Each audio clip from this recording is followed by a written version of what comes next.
Hey, it's Craig. I just wanted to let you know that you can listen to Canadian History X early and ad-free on Amazon Music, included with Prime. Greetings and welcome to another episode of Canadian History X. If you like, you can support the podcast for as little as $3 a month. Just go to patreon.com/CanadaEHX. First, on every single tier, you get completely ad-free episodes, and you get a say in what topics I cover on my podcasts. You can also donate to the podcast by going to CanadaEHX.com and clicking donate, or you can go to buymeacupofcoffee/CraigU. All of these links are also in my show notes, and for people who donate, I have various levels of benefits. For $5, you get a thank you at the start of the next episode of Canadian History X, Canada's Great War, and from John to Justin, and on social media.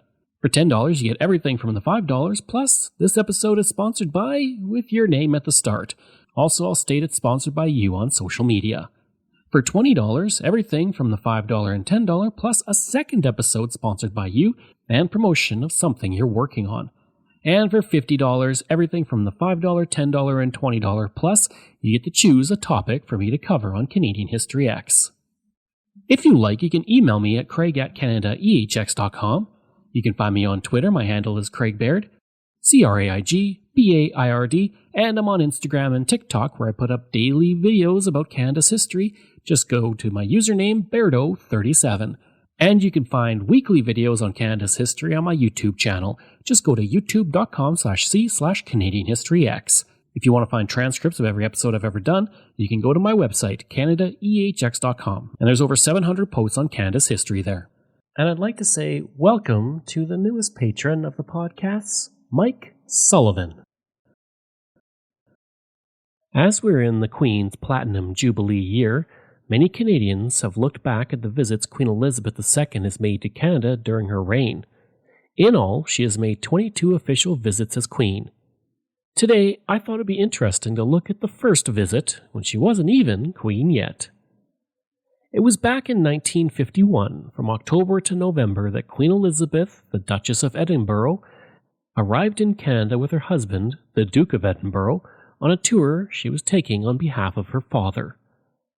Just over a decade earlier, in 1939, her father and mother had come to Canada on the first ever royal tour of Canada. I covered that in a previous episode, and it was one of the biggest events in Canadian history to that point. While the visit of Princess Elizabeth would not be on the same level as that visit, it would become an important moment in Canadian history. When her parents arrived, Canada was leaving the Great Depression and about to enter the Second World War. This time, Canada was 6 years out from the Second World War, but was involved in the Korean War, but it was starting to enter a time of prosperity, when Canada started to become the country we know today. In early July 1951, it was announced in a statement that the Princess and Prince Philip would be coming to Canada for a tour of the country. In Canada, this announcement was completely unexpected. The Ottawa Citizen stated on July 5, 1951, quote, "Yesterday's announcement by Prime Minister St. Laurent that a royal tour was planned for October came as a distinct surprise. There had been no previous intimation that such a visit would be made this year. It is taken for granted that in addition to coming to Ottawa, they will visit such major centres as Montreal, Toronto, some of the western cities, and Vancouver." End quote. St. Laurent would state, quote, "Their Royal Highnesses have expressed the hope that their first visit to Canada, to which they are looking forward with keen anticipation, will be kept as simple as possible, having regard to the circumstances of their times, and I know that their wishes will be respected." End quote. Unlike Prime Minister William Lyon Mackenzie King, St. Laurent would not spend the entire tour with the royal couple, instead focusing on various cities and spending the early days with them in Quebec and Ottawa. For Princess Elizabeth, there had been a long wish to come to Canada. She and her sister, Princess Margaret, were apparently quite disappointed when they were left behind in England while their parents toured Canada in 1939. Upon the return home of the King and Queen, Princess Elizabeth, then 13, would pore over the scrapbooks and photographs of the trip. The invitation had actually come about because the Secretary of State for External Affairs, Lester B. Pearson, had invited the couple to come to Canada. Governor-General Harold Alexander, who was in London at the time, also aided in extending the invitation to the royal couple to come to Canada. I actually looked at the life of Harold Alexander yesterday on From John to Justin, so be sure to check it out. Pearson would become a travel agent of sorts to the planning of the royal tour. He would show them a large map of Canada and mark tentative routes in red, blue, and black lines for plane, train, and ship journeys. Walter Johnson, the Canadian National Railway publicity chief, who had worked out press arrangements for every royal visit to Canada since 1924, also came out of retirement to help plan this new tour. The royal couple, for their part, just wanted a simple trip. No cornerstones, no university degrees, no long discourses of their own as possible. The motto of "keep it simple" was often spoken. The couple also wouldn't get all the requests, but the trip was toned down to accommodate what they were hoping to do. One request Princess Elizabeth had was that school children be given the opportunity to participate in any public gathering arranged for the royal couple. In the 1939 royal tour, one car was used to transport the royal couple through various cities. For this royal tour, 60 cars were used, with Ford, Chrysler, and General Motors each providing 20 cars each. 6 cars were assigned to each of Canada's 10 provinces, and half would be open-top while half would not. At the last moment, the tour was almost cancelled as Princess Elizabeth's father, King George, fell ill, and many wondered if he was going to survive. In mid-September 1951, he would have a lung removed in an operation, and Princess Elizabeth stated that she wanted to stay by his side. As he improved, the tour was once again back on, just 1 week later than originally planned. On October 8th at 11:40 a.m., the couple arrived in their plane at the Montreal airport, where they were greeted by Governor-General Harold Alexander, Prime Minister Louis Saint Laurent, and several cabinet ministers.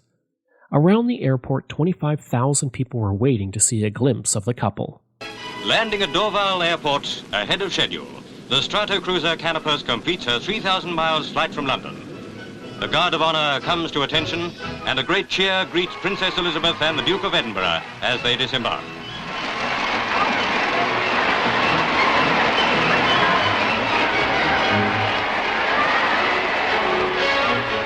As Governor-General, Field Marshal Lord Alexander is first to extend Canada's welcome, and then Monsieur Saint Laurent, the Prime Minister.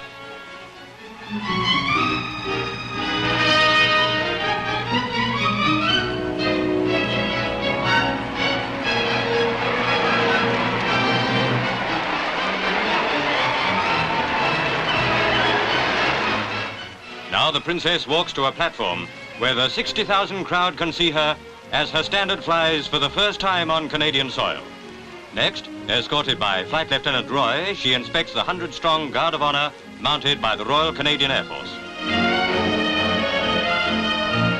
Then, before leaving the airport, the royal couple say farewell to the crew of Canopus, starting with Captain Jones. The Princess, incidentally, is Grand Master of the Guild of Pilots. Now it's time to drive to a little siding and board the royal train, which is to take them to Quebec, where the tour proper begins. During their visit, they'll cover 18,000 miles, 7,000 more than the King and Queen did in 1939. As Princess Elizabeth and the Duke board the 10-coach train, which will be their home for much of the trip, the rain-drenched but happy crowd fairly lets itself go. There's no doubt about Canada's welcome, and it must have been a thrilled princess who telephoned to London a few hours later to report, "All's well." At a state dinner the next evening, Quebec Premier Duplessis would state, quote, "The majority of the people of the province of Quebec are Canadians of French origin. They have for centuries been faithful to the crown, recognizing it as a symbol of authority and freedom." End quote. Princess Elizabeth would state in reply, quote, "When I first set foot on Canadian soil, I knew myself to be not only amongst friends, but amongst fellow countrymen." End quote. At Quebec City, the royal couple were greeted by thousands of people as a royal salute of 21 guns boomed out as Princess Elizabeth walked the red carpet from the train to the dock. She would say in a speech, quote, "I felt, as I think must always be the case for one who comes for the first time across the Atlantic to the New World, not only wonder and excitement, but also a feeling of strangeness, the strangeness of the unknown." End quote. Quebec, Canada's oldest city, where thousands of French colonists settled in the 17th and 18th centuries, and which for 150 years proudly flew the fleur-de-lis.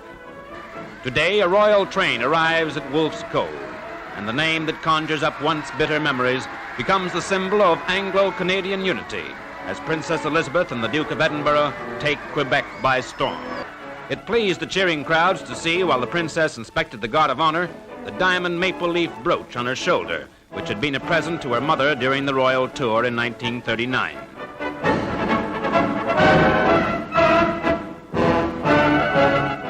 The royal visitors then leave for the Parliament buildings for the day's first function, and the welcome continues as Quebec, the capital of French-speaking Canada, takes the princess to its heart. Arriving at the Parliament buildings where the princess and the Duke were to meet provincial dignitaries in the beautiful chamber of the Legislative Assembly, before signing the golden book reserved for distinguished guests. After an impressive ceremony, the royal couple leave and are quickly surrounded by a group of smiling nurses who pay their own admiring tribute. Through the quaint old city with its constant reminders of those early French settlers, the royal car makes its way to the Laval University, built for Catholic students. General Wolfe captured this historic bastion nearly 200 years ago by cannon. But today, our princess captures the hearts of its citizens with her charm. In a crowded day, the royal tourists next drove to the ancient citadel. The princess inspected one of the oldest Canadian regiments, the Régiment de la Chaudière, of which she is colonel-in-chief. After lunch with the lieutenant governor, Princess Elizabeth and Prince Philip drove to the historic Plains of Abraham for one of the largest military parades in Quebec's history. Then the princess takes the salute as men of the 27th Infantry Brigade march past Her Royal Highness. The brigade, which soon leaves for Germany, was formed earlier this year as a contribution to the North Atlantic Defense Force. On October 10th, Princess Elizabeth arrived at Ottawa on a CNR train where the 30th Field Battery gave her a 21-gun salute. The Ottawa Evening Citizen wrote, quote, "It was love at first sight. A radiant and beautiful woman, she was the storybook princess come to life. As for the prince, tall, blonde, handsome, he was a man's man." End quote. Like in Montreal, 25,000 people were on hand to welcome them to the city. Across the city, the Union Jack was on display, except at the Soviet Embassy. At the Holden Manufacturing Company, the largest Union Jack in the world, 5 stories in length, was displayed. At Lansdowne Park, 14,000 children had assembled to greet the couple, along with Mayor Charlotte Whitton and city councilors. At Confederation Square, another 50,000 people were on hand, some who'd been there since the previous morning to get the best place to stand. With some time to spare, Prince Philip would visit the National Research Council to speak with the scientists there. He would say, quote, "From the national and provincial research councils through the associate committees, a simple and effective pattern exists for getting problems to the right research worker and the right answer back to the people who need it." End quote. The couple would then have lunch at 24 Sussex with Prime Minister Laurent, and they were given a tour of the House of Commons. Princess Elizabeth would then ascend to the top of the Peace Tower, which she said gave her a better view than the one from the Eiffel Tower. They would also enjoy a lunch with Mayor Charlotte Whitton. The menu was specifically made to have something from each province in Canada. There was cream of peas from Quebec, salmon from Newfoundland, elk from Alberta, grouse from Saskatchewan, wild rice from Manitoba, cheese from Ontario, oysters from Prince Edward Island and Nova Scotia, maple chantilly from New Brunswick, and candied fruits from British Columbia. Before I continue, I want to chat about a fantastic podcast called the Smile Syndicate Music Hour. It's a great Canadian podcast. It's been running since 2015. It involves Jason and Miss Elizabeth presenting music and comedy in a variety show format. They tell stories about characters and events in the fictional town of Smileton, which is the podcasting capital of the world, and they present regular segments including the Acouscope Horoscope, and it's a fun, uplifting hour of entertainment. Check it out. They have almost 300 episodes. It's been running for quite a while, and you know what? Support a great Canadian podcast, because we're all in this together. We're all working to get Canada on the map in a variety of ways, and the Smile Syndicate Music Hour is one that's been doing it for even longer than I have, so check them out.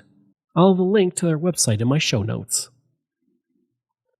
During the visit to Parliament Hill, Prince Philip saw Philip Conowall, who had been hired as a janitor there by Prime Minister William Lyon Mackenzie King. The prince had seen the Victoria Cross ribbon on Conowall's coat. Conowall had been awarded the Victoria Cross for his actions at the Battle of Hill 70 in the First World War, so the prince took some time to speak with him about his experience.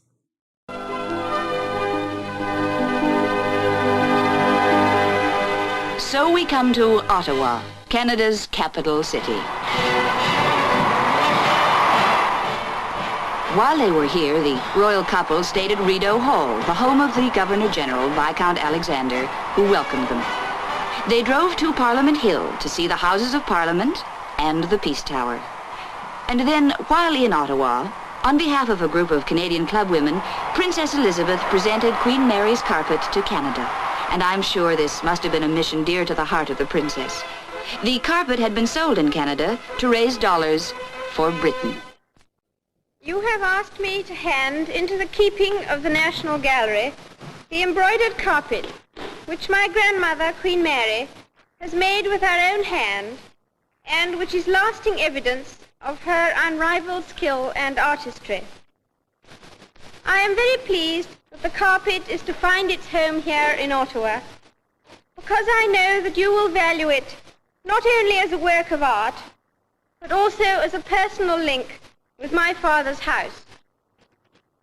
It is therefore with great pleasure, Mr. Massey, that I hand it into your keeping.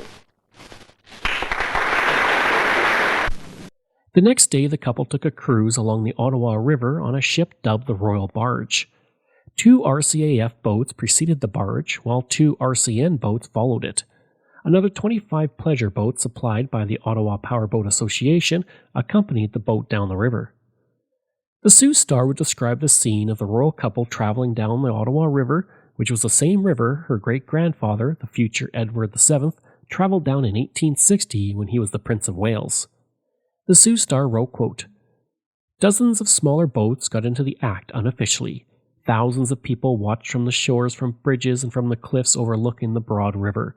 The royal couple, both happy to get this outing, went down the river on the Ontario side and back up the Quebec side, their boat the center of a diamond-shaped formation headed by 4 crash boats of the Navy and Air Force." End quote. Upon leaving Ottawa, Princess Elizabeth would say, quote, "My husband and I will never forget the golden beauty of Ottawa as we have seen it today and yesterday, but still more shall we remember the wonderful and inspired welcome given by its citizens." End quote. For Princess Elizabeth, the tour was the first major tour of her life, and there were some accounts that said she was feeling overwhelmed by it. The Sioux Star wrote, quote, "So, Princess Elizabeth acts sometimes as though she was mentally pinching herself to make sure she isn't dreaming. She forgets to smile. Occasionally she looks hesitant, sometimes even a bit scared, sometimes just shy. She turns to her husband and he grins and she is all right again." End quote. Through the journey, Captain Stuart Cohen, who had 5,000 hours as a pilot and was a former pilot for a torpedo bomber during the Second World War, was the man who flew the plane for the princess around the country. The Royal Canadian Air Force would also fly a spare plane in case they needed to use it due to mechanical problems with the first plane. In Kingston, the couple retreated to a visit at the Royal Military College as 350 officers marched past the couple to welcome them to the community. They would review the ranks, while also being greeted by thousands of residents who lined the streets during their trip to the school. At one point, a dog ran through the line with a Union Jack tied to its tail. A woman from New York who was in Kingston reporting would also ask a person from Kingston, quote, "Is this the capital of Ontario?" End quote. She was then told, quote, "No, this is the capital of the world." End quote. At Iroquois, 2,500 people were there to watch the train pass by the station, even though Princess Elizabeth did not appear, but Prince Philip did, waving from the window. At Prescott, 4,000 people waited for the royal couple to pass by. This time they were treated to both Elizabeth and Philip, who waved to the crowd as the train slowed to a crawl before moving on to its next destination. Elizabeth would also visit Belleville, where she met with Indigenous leaders who showed her a plate that had been given to the tribe in 1714 by Queen Anne. The royal couple then walked past the crowd of 15,000 people, 6,000 of them children. On October 12th, Princess Elizabeth and Prince Philip reached Toronto, where 300,000 people gave the couple a tremendous welcome as they were driven from the airport to City Hall. At City Hall, she was greeted by Mayor Hiram McCallum, and she would read a register, pay her respects to Toronto's war dead, and attend a civic reception. The Sioux Star described the immense crowd, quote, Princess Elizabeth and the Duke of Edinburgh, hardly able to believe what they saw, told intimates they were thrilled, that never had they seen what they saw here. It dazed 3,000 people who said they had never anticipated anything like it. It boomed well beyond 1.2 million the number of Canadians who have seen the royal couple since their arrival in Montreal Monday. Even made Santa Claus look like a piker. Police said the princess outdrew Toronto's famed annual Santa Claus parade at least 2-1, end quote. At the Canadian National Exhibition grandstand, 30,000 children were on hand to see the couple. By air next to Toronto, capital city of Ontario, decked in gay colors for the welcome, with flags and decorations in every street. As the colors go up, the excitement of the children is rising, for it is to be a great event for the children. And as one eager youngster recalls the day, Daddy says he had to hold me up to see the King and Queen when they were here, but jeepers, I was only 2. I'm 14 now, and honestly, I've never seen so much excitement. Every last person in Toronto must have been out to see Elizabeth and Philip go by. It was a gorgeous day, and they were sitting in the back of the slickest convertible where you could really see them.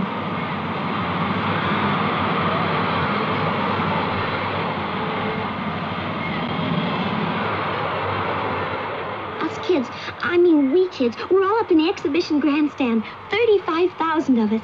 And when they came along and smiled and waved, looking so simply glorious, did we ever cheer?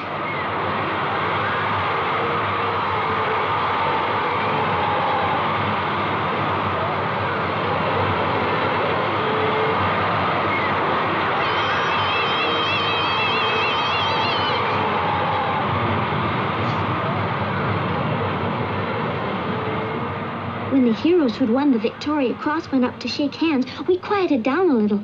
That's the highest medal you can get, and there were 7 of them, all from Ontario. It made us feel kind of proud.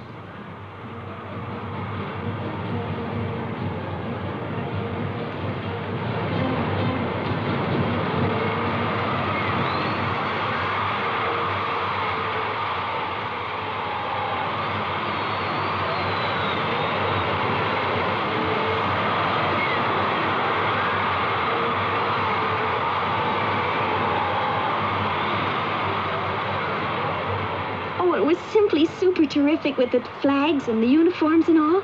It was such a warm day. I felt sorry for the grenadiers. They must have melted. Daddy said it was too hot even for a man in his bearskin. The couple would spend 2 days in Toronto total, during which time they attended a hockey game at Maple Leaf Gardens. But this wasn't a normal hockey game. The Leafs were supposed to play the Chicago Blackhawks that night to kick off the 1951-52 season, having won the Stanley Cup the previous season. There wasn't enough time in the itinerary for the princess to attend the game in the evening, so to accommodate this, a 15-minute exhibition game was played for the benefit of Prince Elizabeth and Prince Philip. The game started at 3 p.m. and ended at 3:15 p.m. Proceeds from the mini-game were then given to the Crippled Children's Fund, the favorite charity of Conn Smythe. The couple were escorted into the arena by Conn Smythe and Premier Leslie Frost. Leafs captain Ted Kennedy then skated up to the couple in their royal box to greet them. He would say on the instructions he received, quote, "Don't speak unless they speak to me. I call them each your Royal Highness. I don't bow, just shake hands and bow my head slightly," end quote. In the arena, more than 14,000 people were at the game. Sports writer Ed Fitkin would write, quote, "Princess Elizabeth's eyes sparkled as she intently followed the play. She recoiled slightly at the heavy checks and talked and smiled with Mr. Smythe frequently," end quote. Daniel Lewicki, a player for the Leafs, would say, quote, "It was a very exciting day for us, just to think she would be there," end quote. The game ended in a scoreless tie, but Kennedy said that it was the most intense 15 minutes of hockey ever played in Maple Leaf Gardens. The couple would then visit Windsor, where there was a massive crowd of 500,000 people who had come to the city to line the 20-kilometer route to see the royal couple. Many of the people in Windsor had also come from the United States for the visit. From Detroit across the river, America joins the welcome to the royal visitors in Windsor, Ontario. And in sight of America's great car building center, Windsor's mayor demonstrates a gift for Prince Charles. At Jackson Park, thousands of children have a date of their own with the princess and learn that they're to have a day's holiday to mark the visit. At Cornwall, Ontario, a crowd of 20,000 cheering citizens broke through the police barriers and began to swarm around Prince Philip and Princess Elizabeth. The train was only making a 15-minute stop, but there was not a serious disorder, and after a short wait, the train was able to pull out. Reaching Winnipeg, the royal couple were greeted by a howling prairie storm, but that didn't stop thousands of people from once again greeting the couple. It should also be mentioned that when the royal couple visited in 1939, it was also raining heavily. While in Winnipeg, the couple would also see a performance of the Winnipeg Ballet Company. At Winnipeg, a plastic roof shields the royal couple against bitter weather as they drive through 17 miles of streets lined by 250,000 people. Deer Lodge hospital nurses and war wounded have a grandstand view thanks to the transparent hood built overnight because of a sudden threat of snow. Now they're waiting for the princess to visit Parliament buildings. Gateway to the west, Winnipeg gives the royal couple a glimpse of the warm welcome that lies ahead of them through the rich prairie lands of Canada. Indian Head, Saskatchewan would actually get an unexpected visit from the royal couple when the royal train stopped there for 10 minutes. Most of the crowd were not expecting to see the royal couple, but then the train suddenly stopped and the couple walked out to wave to the crowd and greet the gathered children. Through the journey, Princess Elizabeth tended to be unconcerned with the arrival and departure times to ensure as many people as possible could see the royal couple during stops, as well as for other reasons. The Windsor Star wrote, quote, "Princess Elizabeth seems the only one unconcerned about arrival and departure times. A royal staff member described her as very easy to get along with. She never hurries anyone, and she refuses to hurry. At least twice she had delayed the morning departure from the royal train by unhurried dressing, while Philip idly flipped through a magazine in their paneled sitting room." End quote. In Regina, Princess Elizabeth would praise the government of Tommy Douglas, which was beginning its steps to universal health care. She would say, quote, "As I stand now before the legislative building, I feel deeply impressed and conscious of the truly democratic basis upon which the affairs of the country are carried on." End quote. In Calgary, on October 18th, liquor stores were required to close for the 2 hours previous to the visit by the royal couple. This was done to ensure staff members could go and see the royal couple, although it may have also been done to keep any sort of rowdiness to a minimum. In Calgary, she would see one person in the crowd named S.G. Woodison. He had spent 20 years as the superintendent in charge of safety at Sandringham House, the royal family's home in Norfolk. The princess would greet him and say that it was nice to see him. Westward again, to the foothills and the cattle country, to Calgary. You couldn't call it stampede weather exactly, but we put on a show for them anyhow. A sort of baby stampede. We drove them out to the grounds by stagecoach, the old Truro and Pictou mail. Same one her great-grandpa used in Nova Scotia on his royal visit 90 years ago.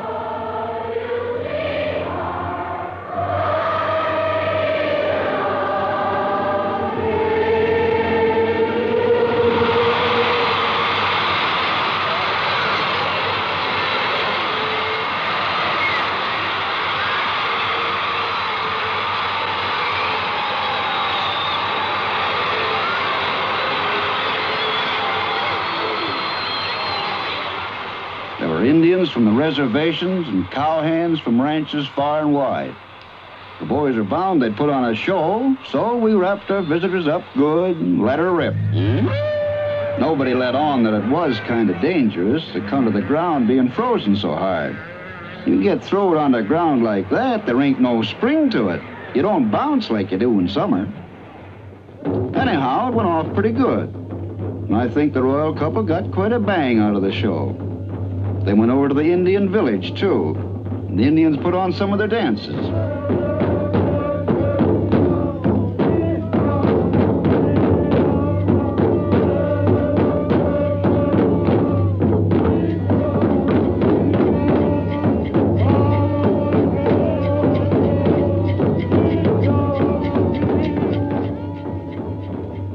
Afterward, Chief Little Dog of the Blood Indians and Mrs. Heavy Shield from the Blackfoot tribe gave them some presents to take back home to the kids. Yes, sir, it was quite a day for cowboys and Indians. I figured the princess and Philip are going to remember Calgary all right.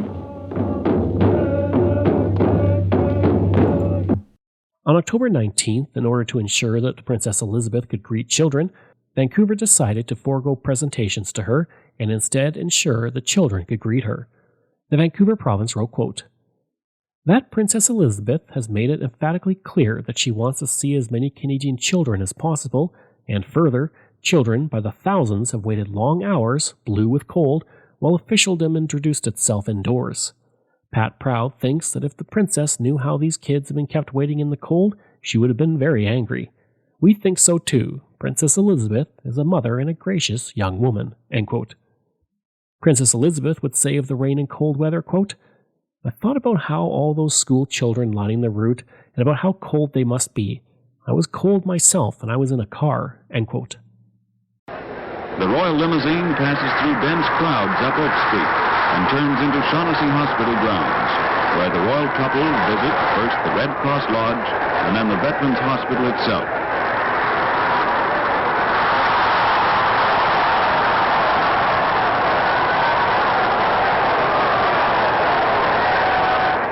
As the royal procession circles in front of the main hospital building, veterans and hospital attendants are rewarded for their long wait.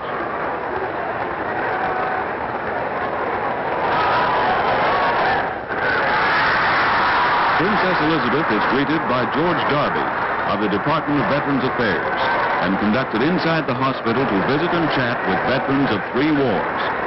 But this can be only brief, for still other loyal crowds are waiting patiently in the rain. A miniature Thunderbird totem is presented by a little Indian girl. Another bouquet, presented by a young lady who is pretty excited and nervous. Now everyone sees Princess Elizabeth, the mother, brimming with affection, putting the little girl at ease and making her day wonderful and complete. After Vancouver, the couple took a destroyer to Victoria, where hundreds of thousands of people on Vancouver Island welcomed them. At this point, the couple took a 3-day holiday. The Edmonton Journal reported, quote, "The press called off its forces and they spent their holiday amid the mountains, forests, and streams of the island, doing only what they wished, free from the wearying official receptions, presentations, and welcomes of the previous 2 weeks." End quote. Around the same time, the private secretary to the princess would state that she was doing well and was fit as a fiddle. He would add, quote, "There is no question about their tiring, and it can be categorically denied that there is a question of curtailing the tour." End quote. On October 27th, the couple left British Columbia and arrived in Edmonton, where they were given a huge welcome. Just prior to that, 3,000 people in nearby Edson jammed themselves onto the railroad station to see the royal couple, who were stopping for 20 minutes in the community. Elizabeth would tell the crowd in Edmonton, quote, "Yesterday, we left the west coast of Canada, and this morning we climbed through the Rockies and the famed Yellowhead Pass, the traditional route of explorers and fur traders on their way to the Pacific. And now I am very glad to stand in this fine city of Edmonton, the gateway to the north." End quote. In Saskatoon, a Mrs. L. Halloway would relate how her father was a sergeant in the police force in Windsor, England, and he would often keep the way clear for Queen Victoria. When she was a girl and going to school, she would often see the Queen go by. As a young woman, she would enter the service of the grandparents of Princess Elizabeth, and she would state of now seeing Princess Elizabeth, quote, "Unless you understand how I admire and watch our beloved Princess Elizabeth, and although I shall see 84 years pass very soon, I will have the honor with my daughter to be present at the station to welcome Princess Elizabeth and Prince Philip." End quote. On November 7th to 8th, the couple visited Halifax, where they were treated to heavy rain and high winds, but that didn't stop 50,000 people from coming out to greet them. And the tour would officially come to an end on November 11th, 1951, when the couple reached Newfoundland. 3 months later, on February 6, 1952, King George VI would die, and Princess Elizabeth would become Queen Elizabeth II. I hope you enjoyed that episode of my look at Princess Elizabeth. If you did, please leave a rating and review. If you like, you can email me at craig@canadaehx.com. You can find me on Twitter. My handle is Craig Baird, CraigBaird, and I'm on Instagram at Bairdo37. As well, again, if you want to support the podcast, you can for as little as $3 a month. Just go to patreon.com/CanadaEHX. And you can donate to the podcast by going to CanadaEHX.com and clicking Donate.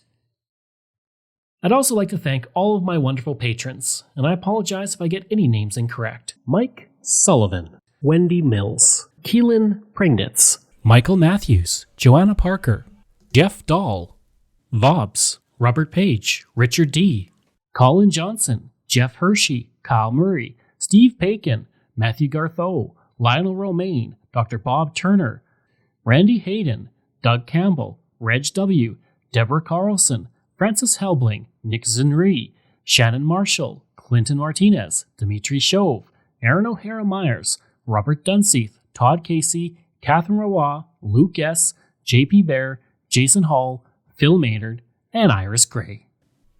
Information from Rural Watcher blog, Nova Scotia Archives, Toronto.ca, City News, Wikipedia, Toronto Star, Maclean's, Ottawa Citizen, Victoria Times Colonist, Calgary Albertan, Windsor Star, Calgary Herald, Montreal Star, Vancouver Sun, and the Edmonton Journal. Thanks, and we'll see you again next time.